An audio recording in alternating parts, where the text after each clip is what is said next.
Engine tune ups engine clean ups සම්බන්ධයෙන් තියෙන සුක්කානමේ වැඩසටහන් වලට අපිට ඊටාම හොඳ ප්‍රතිචාර ලැබෙනවා. ඒ වගේම මේ engine tune up clean up සම්බන්ධයෙන් තියෙන වැඩසටහන් වලට ආශ්‍රිතව අපිට විශාල වශයෙන් ප්‍රේක්ෂකයන්ගෙන් ප්‍රශ්නත් ලැබෙනවා. ඉතින් තව ඒ වගේ දෙයක් කතා කරන්න තමයි අපි අද සූදානම් වෙන්නේ. ඒ සඳහා අපිට දැනුම සපයන්න අපිත් එක්ක ඉන්න ටියුන් අප් එක්ස්පර්ට් කෙනෙක්, ටියුන් අප් විශේෂඥයෙක්, මෝටර රථ තාක්ෂණ ඉංජිනේරු ජගත් ජයසිංහ මහත්මයා. ජගත් ආයිබෝවන්. ජගත් මේ සම්බන්ධයෙන් එන්ජින් ටියුන් අප් සම්බන්ධයෙන් අපිට තව ප්‍රශ්නයක් ඇවිල්ලා තියෙනවා. මේ වාහනේ එන්ජින් එකේ හොඳට තෙල් කරනවා නම්, වාහනේ පෙට්‍රෝල් හොඳට කරනවා නම් මේ එන්ජින් ටියුන් අප් එකක් කරන්න ඕනේද, ක්ලීන් අප් එකක් කරන්න ඕනේද? ඒ සම්බන්ධයෙන් ප්‍රශ්නයක් ඇවිල්ලා තියෙනවා. මොකක්ද ඔබේ අදහස? සුභාෂෝක මටත් සෑහෙන්න ඇවිල්ලා තියෙන ප්‍රශ්නයක් අපිට නිතර Facebook එකේ දකින්න ලැබෙනවා. නේ මගේ එන්ජිම නම් දැන් ලක්ෂ එකමාරක් දුර දින මම කරපු ඇති දෙයක් නෑ. කිසි ප්‍රශ්නයක් නෑ. එහෙම නැත්තම් කරන්න එපා. හැබැයි ඒක උත්තර දෙන අය හොයලා බැලුවා මේ විෂයය නෙමෙයි. කෙනෙකුට වෙච්ච තමන් ලැබපු අත්දැකීමක් විතරයි.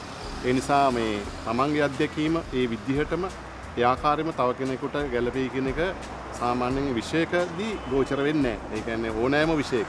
දැන් මට අවුරුදු 50ක් අවුරුදු 60ක් යනකම් මට මේ කිසිම මෙඩිකල් චෙකප් එකක් කරේ නැහැ. ඒ නිසා මට මුකුත් අසනීපයක් නැහැ. තව කෙනෙකුට එහෙම වෙන්න කියලා අපිට කියන්න බෑ. ඒ නිසා මේවා අපි ප්‍රායෝගිකව හිතන්න ඕන දේවල්. නමුත් විශේෂයෙන්ම දැන් අපි පිට රටක් ගත්තොත් රටකින් රටකට ගන්නකොට සුභාෂ් ඒ රටවල ඉන්ධනවල තත්ත්වය වෙනස්. ඉතින් අපි ලංකාව ගත්තොත් ඉන්දියාව ගත්තොත් වෙනත් සාමාන්‍ය බටහිර රටවල් ගත්තොත් ඒ අපි පාවිච්චි කරන ඉන්ධන තත්ත්වය වෙනස්. ඒතකොට ඒ රටවල් වල වාහන වලට ඒ යොදන ඉන්ධනත් එක්ක සමාන ගැටලු නැති වෙන්න පුළුවන්. මම හිතන්නේ ඒතකොට රෝඩ් කන්ඩිෂන්, ක්ලයිමේට් කන්ඩිෂන් උත් වෙනස් වෙනවා ඒ රටවල. රටින් රටට ඕනේ නැහැ සුභාෂ්. අපි පළාතින් පළාතට ගත්තත් සමහර කියන්නේ ඔය පෙට්‍රල් ෂෙඩ් වල ඒ කියන්නේ ඔය ෆිලිං ස්ටේෂන් වල ඒවැ සම්පර්ණ වෙනකොට ඒවැ සාමාන්‍යයෙන් අපි බවුසරෙන් ගහලා බාපු ගමන් තෙල් ගැහුවොත් ඔතනත් ප්‍රශ්න වෙනස්. ඒ නිසා ඔබ සහ මගේ අත්දැකීම් වෙනස් වෙන්න පුළුවන්. ඒතර මෙතනදී මම කෙටියෙන් දෙයක් කියනවා. අපි එන්ජින් ටියුන් අප්ස් ගැන විශාල වශයෙන් කතා කරලා තියෙනවා සුභාෂ් මේ වැඩසටහන තුළ. ඒ නිසාම තමයි අපිට ප්‍රශ්නත් තියෙන්නේ. දැන් වාහනයක් මේක මෙතන ඔක්කොටම ඉස්සලා කියන්න ඕන දෙයක් තමයි මේ වචනේ පටලවා ගන්නවා. මේ ටියුන් කරන්න මේක ගිටාර් එකක් නෙමෙයි. ඒතකොට ටියුන් කරන්න ඕනේ අලුත් වාහන. ඒතර මේක ක්ලීන් අප්. ඔය වචන පස්සේ යන්න එපා. අපි සාමාන්‍යයෙන් අපි දන්නවා පෙර කාලේ කාබියුරේටර් තිබිච්ච වාහන තමයි ටියුන් කරන්න ඕනේ. ඒ කියන්නේ සීරුමාරු කිරීම තියෙන වාහන තමයි ටියුන් කරනවා කියලා කියන්නේ. නමුත් අලුත් වාහන වල අපි කරන්නේ ක්ලීන් අප්. ඒතර ඒ ක්ලීන් අප් එක ඇතුලේ දැන් විශේෂයෙන්ම රේසින් පදින නැත්නම් රේස් දුවන වාහනයක් ගත්තොත් ඒවැ නම් තියෙනවා මැප් සෙටින් තියෙනවා, චිප් සෙටින් තියෙනවා. ඒත් මේවා එන්ජින් ටියුන් අප් පැත්තට අදාළයි. ඒතර ඒ වචනදී අපිට එතෙන්දී පාවිච්චි කරන්න වෙනවා. ඒ නිසා මම කියන්නේ ඔය වචනේ පස්සේ යන්න එපා. ඔබේ වාහනේ ඩීසල් වෙන්න පුළුවන්, පෙට්‍රෝල් වෙන්න පුළුවන්, නවීන තාක්ෂණයෙන් යුත් වාහන විශේෂයෙන්ම දැන් හයිබ්‍රිඩ් වාහන. ඒතර හයිබ්‍රිඩ් වාහනේ වුණත් ඒක පෙට්‍රල් එන්ජින් එකක් තියෙනවා. පෙට්‍රල් එන්ජිමේ ක්‍රියාකාරීත්වය අපි අනිත් ඉලෙක්ට්‍රිකල් පැත්තට බලපානවා. ඒ නිසා දැන් ඔබ කියනවානේ ඔබ අහපු ප්‍රශ්නේ තමයි මේ හොඳට පෙට්‍රල් කරනවා නම් මම ක්ලීන් අප් එකක් කරන්න ඕනේ නැද්ද කියලා. මේ ක්ලීන් අප් කියලා කිව්වහම හුඟ දෙනෙකුට තේරෙන්නේ නැති නිසාම අපි ටියුන් අප් කියලා පාවිච්චි කරනවා. ඒතකොට එහෙම පාවිච්චි කරන නිසා බොහෝ දෙනෙක් හිතනවා මේ අපි විෂය ගැන දන්නේ නැතුවයි කතා කරන්නේ. නෑ සුභාෂ් අපි දන්නවා විෂය. නමුත් හුඟ දෙනෙක් අහලා තියෙන දේ කනට හුරු දේ තමයි අපි කියන්නේ. මොකද භාෂාව කියලා කියන්නේ කෙනෙකුට තේරෙන්න ඕන දෙයක්, අපේ පාණ්ඩිත්‍යය පෙන්වන්න ඕනේ දෙයක් නෙමෙයි. ඒ නිසා අපි කෙනෙකුට තේරෙන්නේ නැහැ කියන්නේ. එතකොට අපි උදාහරණයකට ගත්තොත් දැන් පෙට්‍රල් එන්ජින් එකක් ගමුකෝ. විශේෂයෙන් ඩීසල් එන්ජින් කවුරුත් ඔයකට යොමු වෙන්නේ නැති නිසා අපි කාලයක් මේ එන්ජින් එක උදාහරණයක් විදිහට අපි කිලෝමීටර් 50000ක විතර දිව්වා කියන්නකෝ. එතකොට මේ එන්ජින් ඇතුලේ ක්‍රියාකාරීත්වයේදී එක තාක්ෂණික වචනයක් තියෙනවා සුභාෂ්, එක්ස්කැවෙන්ජ් වෙනවා කියලා කියනවා. ඒක මෙතෙන්දී විස්තර කරන්න අපිට වෙලා නැහැ. නම් එක්ස්කැවෙන්ජ් කියන තැනදී ට්‍රොටල් එකේ කාබන් බැඳෙන තියෙන ඉඩකඩ බොහෝ සෙයින් වැඩි. ඒ එක්ස්කැවෙන්ජ් අවස්ථාව එන්ජින් එකක වෙනවා.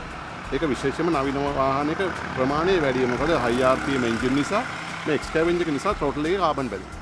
මේ ට්‍රොටල් එකේ ක්‍රමානුකූලව කාලයක් කාබන් බැඳීගෙන යනකොට ඒ බැඳුණු කාබන් වලට සාපේක්ෂව ට්‍රොටල් එක ඇරෙනවා. ඇරෙනවා කියන්නේ මේක එක දවසකින් වෙන එකක් නෙමෙයි. මයික්‍රෝ ගානක්. ඒ කියන්නේ ඒකේ තියෙන අංශක ගානෙන් පුංචි ප්‍රමාණයක් ට්‍රොටල් එක ඇරෙනවා. ඒ ඇරුණාම මේ කාබන් ටිකට සාපේක්ෂව වාහනේ කම්පියුටර් පද්ධතිය, පරිගණක පද්ධතිය ඒ ඇරුණු ප්‍රමාණයට සාපේක්ෂව එයා එක හදා ගන්නවා. එතකොට මේ ඊට අමතරව එතකොට ඒක අපිට ඒ කාලෙකදී කාබන් සුද්ධ කරන්න වෙනවා. ඊළඟට එයා ෆ්ලෝ සෙන්සර් තියෙන වාහන තියෙනවා සුභාෂ්.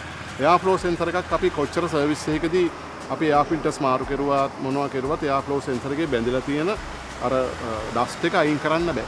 අයින් කරන්නෙත් නෑ. ඒතර කාලයක් යනකොට මේ ඩස්ට් එක කොන්ක්‍රීට් වගේ තත්ත්වයකටපත් වෙනවා. ඒතර වාහනේ එන්ජිමට ඇදලා ගන්න වාත ධාරාව මනින්නේ ඒ සෙන්සර් එකෙන් නම් ඒ සෙන්සර් එක අවහිර වුණාට පස්සේ කාලයක් ඇද්දි මේ ඇදලට ඇද ගන්න ප්‍රමාණය ක්වොන්ටිටි එක හොයාගන්න බැරි වෙනවා පරිගණක පද්ධතිය. ඒතකොට එයා ඒක ඩිෆෝල්ට් එකකින් මොන හරි විකල්පයකින් හදාගෙන දුවනවා. ඒතකොට ස්පාර්ක් ප්ලග් ස්පාර්ක් ප්ලග් එකක් සාමාන්‍යයෙන් ලංකාවේ මේ වගේ රටක අපි පාවිච්චි කරන වාහන වල සාමාන්‍යයෙන් 100,000 නැත්නම් කිලෝමීටර් ලක්ෂයක් වගේ දුවන්න පුළුවන් ස්පාර්ක් ප්ලග් තමයි තාමත් අපිට මාකට් එකේ දකින්න. ওই ලක්ෂය වෙනස් වෙනවා එන්ජින් එකේ තත්ත්වෙත් එක්ක. මොකද එක තැන්වල එක ඔයිල් මාකට් කරනවා විවිධ වර්ගයේ ඔයිල් පාවිච්චි කරනවා. මේ ඔයිල් පාවිච්චිය මේ විෂමතා හින්දාම අර ස්පාර්ක් ප්ලග් වලට තෙල් පිච්චෙන ප්‍රමාණවල් නැත්නම් එන්ජින් එකේ කාබන් ඩිපොසිට් වෙන ප්‍රමාණවල් වැඩි. ඒතකොට මේ ස්පාර්ක් ප්ලග් හොදට අපිට බලන්න පුළුවන්. මේ බලුවාන් පස්සේ මේකේ තියෙන තත්ත්වය කියන්නේ ගෙවි ගිහිල්ලා නම් ඩිපොසිට් තියනවා නම් මේක අයින් කරලා අපිට සුදුසු දේ කරන්න පුළුවන්. ඒතකොට මේක නොකලාම කාලයක් ඇද්දි මොකද වෙන්නේ? ඊළඟට තියෙන ස්ටොප් එකේ තියෙන ඉග්නිෂන් කොයිල් එක මේ ඉග්නිෂන් කොයිල් එක පිච්චෙන්න පුළුවන්. ඒතකොට කාටද කියන්න පුළුවන් සුභාෂ් මේ එන්ජින් ක්ලීන් අප් එකක්. අපි ටියුන් අප් කියන වචනේ නොකියමුකෝ. ක්ලීන් අප් එකක් කරන්න ඕනේ නැහැම කියලා කියන්නේ කොහොමද? දැන් ඔබ සමහර විට ඔබේ ස්පාර්ක් ප්ලග් වලින් ලක්ෂයකමාරක් දුවලා වෙන්න පුළුවන්. හැබැයි ඔබට ඒක ඔබේ වාහනේ ඔබට හුරුම නිසා මේ වාහනේ යම් දෝෂයක් පෙන්වුණත් ඔබට දැනෙන්නේ නැහැ. හැබැයි තව කෙනෙකුට ඔක තත්ත්වය වෙනස්. පාවිච්චි කරන්න පෙට්‍රල් වාහනයක් නම් මේ වැඩි උපදෙස් අවශ්‍ය නැහැ. අපිට සාමාන්‍යයෙන් කිලෝමීටර් 30000ක් 40000ක් ඔයගේ කාලෙකදී එන්ජින් ක්ලීන් අප් එකක් කරගන්න. ඒ යන වියදමගේ කීප ගුණයක් අපිට ඉතුරු කරගන්න විතරක් නෙමෙයි අපිට ඉන්ධන වැයවීමේ ප්‍රවණතාවය අඩු කරගන්න පුළුවන්. ඉතින් මේවා නිකමට කියන ඒවා නෙමෙයි, ව්‍යාපාරයකට කියන ඒවා නෙමෙයි. අපි ඒකම දැන් මේ දේවල් කිව්වහම අපි දකිනවා Facebook එකේ මුළු ටියුන් අප් එකම මේ ගානට කරනවා කියනවා. සමහරලාට සුභාෂ් මේ ඒ එන්ජින් ක්ලීන් අප් එකට ගන්න කෙමිකල් ටිකේ එකතු කරාම ඒ ගානවත් නැහැ මේ ටෝටල් ජොබ් එකට ඒගොල්ලෝ දාලා තියෙන ප්‍රයිස්. එතකොට අන්න ඒ වගේ තැන්වලදී ඔබේ වාහනට නැති ලෙඩක් එන්න පුළුවන් හරිය ප්‍රමිතියට මේ වැඩේ නොවුනහම. එතකොට මේක කරන්න එපා කියන්නේ අන්න ඒ වගේ තැන්වල. හොඳයි බොහොම ස්තුතියි මේ ටියුන් අප් සම්බන්ධයෙන් ක්ලීන් අප් සම්බන්ධයෙන් විශේෂයෙන්ම අපිට දැනුවත් කරාට මේ වගේ වැඩසටහනකින් ආපහු හම්බෙමු ජගත්. ආයිබෝයි.